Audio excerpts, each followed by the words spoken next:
नेक बाप की मजबूर लड़की की सबक आमोज कहानी। एक आदमी जिसका नाम रहीम था, जो बहुत नेक और शरीफ इंसान था, जिसने कभी अपनी जिंदगी में किसी गैर औरत को बुरी निगाह से नहीं देखा। उस आदमी के घर की हालत बहुत खराब हो गई थी। नौबत यहां तक पहुंच गई कि घर में फाके हो गए। उस आदमी की एक जवान बेटी थी। जब फाके हद से बढ़ गए तो वो लड़की अपने छोटे बहन भाई की हालत देखकर बहुत परेशान होने लगी। उसके दिमाग में तरह तरह के सवाल उठने लगे। उसने सोचा कि क्यों ना मैं घर से निकलकर किसी काम की तलाश करूं, जिससे मैं अपने घर वालों का पेट भर सकूं। उस लड़की ने यह सोचकर घर से बाहर अपने कदम निकाल लिए और काम की तलाश में बाजार में निकल पड़ी।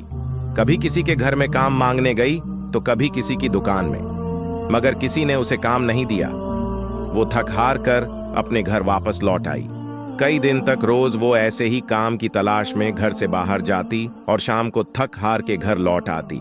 जब कहीं भी उसे कोई काम नहीं मिला तो वो लड़की गलत कदम उठाने पर मजबूर हो गई। दिल में इरादा करके घर से निकली कि आज मैं अपना शरीर बेचूंगी और कुछ खाना खरीदूंगी। वो लड़की घर से बाजार जा पहुंची। जिस्म बेचने लड़की वहां गई और लोगों को अपनी तरफ आकर्षित करना शुरू कर दिया। वो लोगों को अपनी तरफ आकर्षित करने की कोशिश करती रही, लेकिन किसी ने भी उस पर ध्यान नहीं दिया।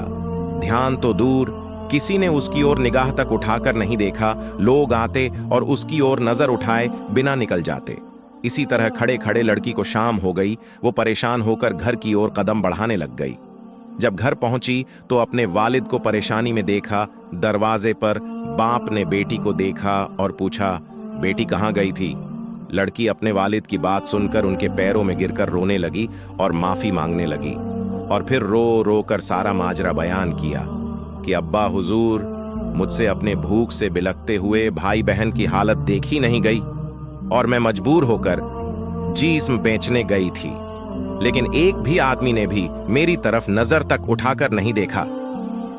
पूरी बात सुनने के बाद बाप ने अपनी बेटी से कहा कि बेटा, तुम्हारे बाबा ने आज तक कभी किसी गैर औरत को आंख उठाकर नहीं देखा, तो यह कैसे हो सकता था कि कोई तुम्हें नजर उठाकर देखता सबक? इसीलिए अपनी गंदी निगाह किसी औरत पर मत डालो, क्योंकि नजर गर्म बीज होता है। जैसा बोओगे कल को वैसा ही पाओगे। आज आप अपने आप को खबरदार करेंगे तो कल तुम्हारी औलाद भी महफूज